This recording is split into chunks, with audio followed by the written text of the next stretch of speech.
Jaz sem vesel, da je bilo prepoznano to delo, ki smo ga opravili pri tem, ko smo pripeljali ta velik kongres v Slovenijo. Seveda, biti pa ambasador pa pomeni veliko dela in veliko obveznosti za naprej, ampak se jih veselim.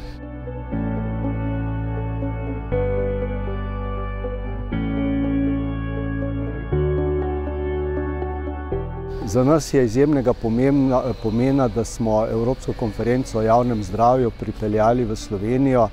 Po eni strani smo tukaj gostili 1700 strokovnjakov z področja javnega zdravja, ne samo iz Evrope, ampak tudi širše iz drugih delov sveta, dali priložnost, da so spoznali naše dosežke.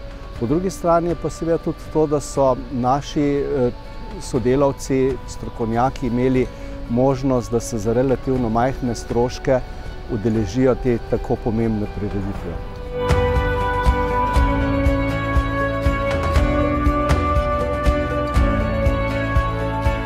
Ja, kot država sporočamo, da nismo majhni, mogoče po ozemlju, ampak smo pa veliki po tem, kaj smo sposobni narediti in kaj smo sposobni storiti, če skupaj stopimo.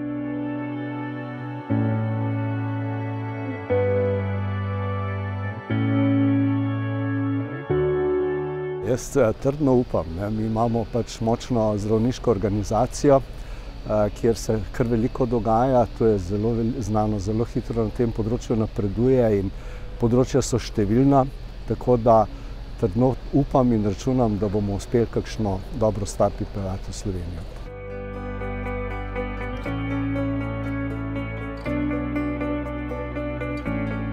Vsi bi radi v živo, ampak mislim, da smo se zdaj že počasi navadili na to, tudi v luči ekoloških problemov, s katerimi se soočamo, da bo v bodoče prednost bodo imeli hibridni kongresi.